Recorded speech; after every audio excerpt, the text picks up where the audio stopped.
Bien, y acá también en Enlace Regional nosotros siempre hemos saludado la presencia de los jóvenes que se incorporan a la vida política. Y nos alegra ver que hay cuadros en las diferentes agrupaciones, instituciones o colectivos políticos que están participando. Y esta mañana justamente hemos querido invitar a uno de ellos. Nos acompaña el doctor Alberto de Belaúnde, él es candidato al Congreso por el Partido Peruano por el Cambio, es abogado, profesor de Derecho en la Facultad de Derecho de la Universidad del Pacífico, cuenta con un diplomado en Gestión Pública y Políticas Públicas del Instituto de Gobierno de la Universidad Particular San Martín de Porres y actualmente cursa estudios en máster en Planificación Territorial en la Universidad de Barcelona. Con él vamos a conversar un poco de cómo marcha la campaña de PPK, cómo observa el panorama electoral, si hay sobresalto, no hay sobresalto, está ensombrecido, ¿no? Y también parte de la propuesta del Partido Peruano por el Cambio. Buen día, te agradezco la movilidad. No, muchas gracias por la invitación y un saludo a todos los oyentes en todo el Perú a través de Enlace Regional. Bien, te agradezco. Me gustaría conocer, tú eres joven, pero siempre es importante mirar a veces desde esa óptica, ¿no? Cómo observan los jóvenes el panorama. ¿Cómo estás observando el actual panorama electoral? Todas estas marchas, contramarchas, decisiones del Jurado Nacional de Elecciones. Carlos hacía un buen apunte al inicio de que a veces hay una intensidad en este proceso, ¿no? ¿Cómo estás observando? Sí, bueno, marzo siempre ha sido un mes complicado o intenso en las campañas electorales desde que tenemos uso de razón.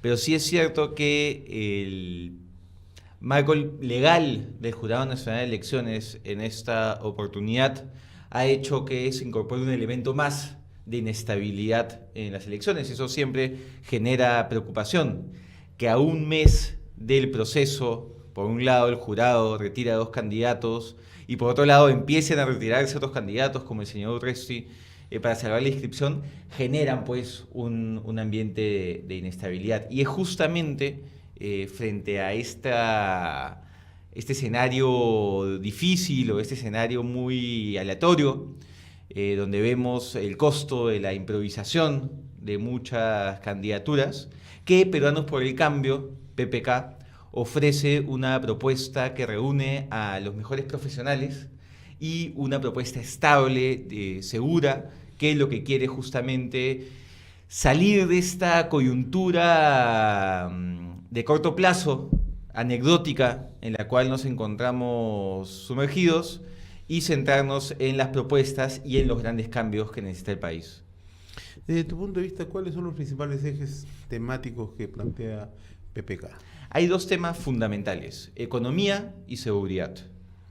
En economía vivimos una desaceleración económica. El momento del boom de la minería, de los minerales, está pasando. Y que no nos pase lo que siempre ocurre en el Perú. Nos pasó con el caucho, nos pasó con el guano, nos pasa siempre, que es, llega el momento, no sabemos aprovechar este boom económico que se produce y de ahí vienen las vacas flacas y nuevamente nos sumergimos en la pobreza. Entonces, en economía lo fundamental es, por un lado, cómo logramos formalizar la economía de Perú. Más del 70% de la economía peruana es una economía informal. Y esto es un problema porque, por un lado, evita que el Estado tenga los impuestos y los recursos que necesita para realizar su trabajo como Estado, educación, salud, transporte, pero por otro lado también perjudica directamente a las personas porque los trabajadores que están en el sector informal no cuentan pues con derechos laborales, un sueldo digno, seguro de salud y todo aquello que la formalidad permite. Pero claro, el esquema, y esto PPK lo tiene muy claro, no puede ser de castigo a la informalidad, porque eso nunca ha funcionado en el Perú. Lo único que genera el castigo de la informalidad es que terminamos castigando al emprendedor que por muchos motivos no puede acceder a la formalidad. Lo que necesitamos es fomentar la formalidad, para que el informal deje de ser informal y pase a la formalidad. ¿Cómo lograrlo? Entre otros aspectos, lo que plantea PPK es incentivos tributarios. Que la gente pueda ahorrar plata por ser formal, que sea negocio, que sea viable para el que no está en la formalidad, entrar a la formalidad junto con sus trabajadores y lograr de esta manera la inyección de dinero en nuestra economía. Otros aspectos fundamentales que mencionaba es el de seguridad. Estamos cansados que en el Perú se viva este esquema de inseguridad, no solo en Lima, sino en todo el país. ¿Y cuál es la respuesta del gobierno nacional frente a esto? Asegurar que el presidente tenga una seguridad vitalicia para su familia y para él en lo que queda de su vida. Y vamos, y el resto de peruanos que no tenemos la suerte de apellidarnos Humala, ¿qué sucede? Entonces, es fundamental, y PPK lo propone sin ningún tipo de eufemismo, la refundación de la Policía Nacional, el cambio completo del sistema de justicia para asegurar que los delincuentes sean capturados y procesados en tiempos razonables. Bien, y hemos escuchado lo que propone PPK. Sí. ¿Qué propone Alberto Belaunde? Por ejemplo, cuando hablamos de temas laborales, uno de los temas muy discutidos por los jóvenes fue la famosa ley Pulpín. Efectivamente. ¿Cuál es la posición de Alberto Belaunde respecto a este tema? ¿Tendrá que volverse a discutir una norma similar? ¿Avalarán la posición de los mayoritarios, de los jóvenes que salieron a marchar por las calles? Los jóvenes estamos cansados de ser siempre los perjudicados cuando se habla del tema laboral. Este famoso derecho a piso que le llaman, claro, no es más que una manera de aprovecharse de los jóvenes y avalar el abuso que muchas empresas tienen hacia nosotros. Entonces el mensaje es clarísimo: los mismos derechos laborales que cualquier trabajador, y el centro de la propuesta tiene que estar en cómo logramos que más jóvenes, por un lado, estén capacitados, no necesariamente con carreras universitarias, con carreras técnicas y programas cortos para asegurar un buen trabajo, y por otro lado, cómo fomentamos que los jóvenes no sean solo trabajadores, sino también empresarios y emprendedores. Necesitamos generar un marco en el cual se favorezca la innovación. No puede ser que en América Latina, ahorita, la capital de la innovación tecnológica esté en Chile, siendo nosotros los peruanos mucho más creativos y mucho más emprendedores. Necesitamos un Estado que articule, por un lado, la capacitación laboral con todas las oportunidades que brinda los emprendimientos tecnológicos. Porque cuando un joven emprende en tecnología, no estamos hablando solo de un mercado local, estamos hablando claro, del mundo entero. Tengo un amigo, por ejemplo, que es programador, que sus clientes son chinos. Él trabaja toda la madrugada directamente para una empresa en China. Y se está abriendo un mundo de posibilidades. Bueno, el mercado global ya no tiene fronteras. Pues. Efectivamente. Y quienes están llamados a aprovecharlo son justamente los jóvenes, que además el tema tecnológico siempre lo tenemos muy a la mano. Entonces, hay que romper esta falsa idea que se ha creado, que es o joven barato o joven desempleado. Ese paradigma ya fue, ese paradigma no es real. Lo que necesitamos es joven capacitado, joven generando sus propias oportunidades, joven sacando adelante a su familia. Necesitamos entender que somos los jóvenes la fuerza que justamente le da ese dinamismo a la economía, que es lo que necesita nuestro país en este momento. Claro, pero para tener una economía robusta, como dice, para darle músculo a esa economía, necesitamos también instituciones sólidas, instituciones fuertes, instituciones que puedan, en todo caso, generar ese tipo de compromisos para con los jóvenes. Por eso es que también muchas veces en el país nos ha pasado la factura, ¿no? Hemos tenido un crecimiento, pero no hemos tenido instituciones sólidas, hemos tenido crecimientos con edificaciones, con cimientos muy débiles. Entonces, ahí hay unos temas que se discuten, y parte de los temas de las institucionalidades es definir conceptos claros, por ejemplo, entre los jóvenes. Y hoy día, por ejemplo, se convoca una marcha por la vida, ¿no? Y es claramente una marcha que dice a favor del aborto, en contra del aborto, ¿no? Y han estado convocando desde diferentes niveles, así como se organizan los jóvenes para también salir a protestar por lo que creen que no están de acuerdo. También hay ciertos sectores de la población que aspiran también a hacer movilizaciones para centrar el concepto de la vida. ¿Cuál es la posición de los jóvenes de PPK respecto a estos temas? O en tu caso, como Alberto, no vamos a comprometer a todos. No, además hay una pluralidad de pensamientos allí, y eso está bien que existan, pero efectivamente, como candidato al Congreso de la República, que vas a llevar una voz de los jóvenes allí al Parlamento, ¿cuál es la posición? ¿Cómo vamos definiendo estos temas? Sí. ¿No? En primer lugar, yo reivindico y respeto el derecho de la población a manifestarse. sea a favor o en contra de una postura, mientras se haga con respeto y con apego a ley y de manera pacífica, todo ciudadano tiene el derecho y a veces el deber de mostrar cuál es su opinión. En la democracia no pueden haber temas tabúes. En la democracia es fundamental que toda idea o todo proyecto público encuentre un espacio, un canal en la calle para que la población dé su opinión. El tema específico, que no los jóvenes siempre tenemos que ser claros, si no me corro, del aborto en caso de violación, que es el gran debate. En el caso de Peruanos por el Cambio, de PPK, se ha dado libertad a cada uno de los candidatos al Congreso para tener una posición.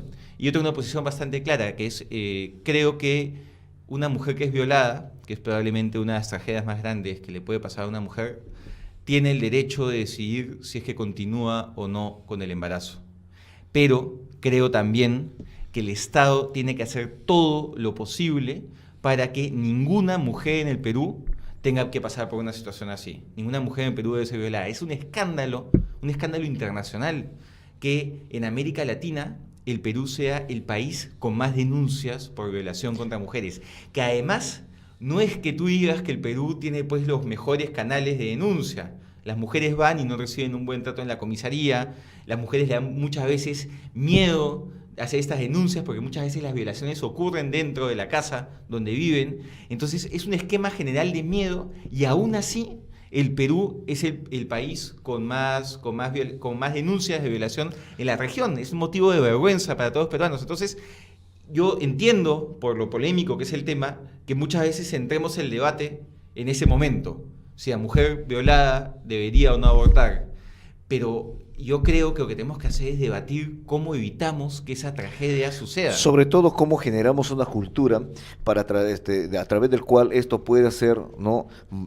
Visto de una forma mucho más amplia y con criterios mucho más efectivamente, digamos, mucho más informados. Por ejemplo, hace poco se está denunciando en las redes sociales y en los medios de comunicación la situación de una joven que era turista, viajó a la selva, prácticamente hay un intento de violación, va a la comisaría, lo primero que el comisario le dice: oye, ¿cómo se te ocurre salir así? Pues tú eres rubiecita, eres blanquita, estás con vestidos cortitos, bueno, pues te la estás buscando. O sea, si la institución que te protege es una vergüenza, va a haber una respuesta de esa naturaleza, entonces, ¿qué está pasando por la cabeza de quienes son las autoridades y los funcionarios que tienen que actuar en esto? Claro, la responsabilidad es de todos, pero fundamentalmente hay encargados, justamente instituciones que están encargados de esto. Completamente de acuerdo, y además acá hay que transmitir un mensaje clarísimo a la sociedad. En un caso de violación, la única persona responsable es el violador. No hay ninguna mujer, por más que se haya vestido de determinada manera, por más que haya salido sola, por más que esté en una discoteca, no hay ningún supuesto en el cual una mujer sea culpable. Imaginemos... Y tenemos que desterrar esta idea de la cabeza en el cual ocurre esta tragedia y inmediato la gente empieza a decir en voz baja o en voz alta muchas veces los policías: ah, es que no debiste haber salido sola. Ah, es que ¿qué hace una señorita? No, el único responsable es el hombre. Pero imagínate pues, a los límites que llegamos. Un periódico popular hace pocos días en Lima, el Día de la Internacional de la Mujer, saca un suplemento que dando tips a las mujeres para evitar ser violadas. Un papelón. Y acá además tiene que haber propuestas de políticas públicas claras. Por ejemplo, es fundamental que toda ciudad del país tenga un centro de emergencia mujer con personal capacitado para cómo tratar a una persona que ha tenido que pasar por esta desgracia. Porque además, una de las cosas más impactantes es la gran mayoría de violaciones de mujeres menores de edad, de niñas, de adolescentes, se producen dentro de la casa. Sí, en familia. Un papá, un padrastro, un tío, un primo.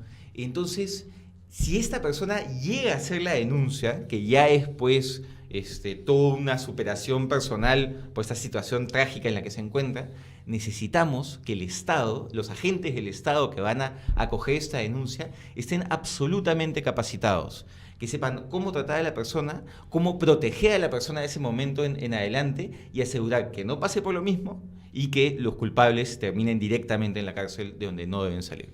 Y sobre todo, empezar a trabajar seriamente a través de los colegios, a través de las instituciones educativas, porque este es un asunto también que concierne a la educación, que concierne a la cultura. Esta es una crisis nacional y esto requiere que todos, el Estado y la sociedad, trabajemos juntos para acabar con ese sistema. El Estado, desde el punto de vista de la educación en los colegios, desde el punto de vista de las comisarías, desde el punto de vista de la seguridad en las calles, pero también la sociedad, y aquí me dirijo a todos los oyentes, en la formación de nuestros niños y jóvenes.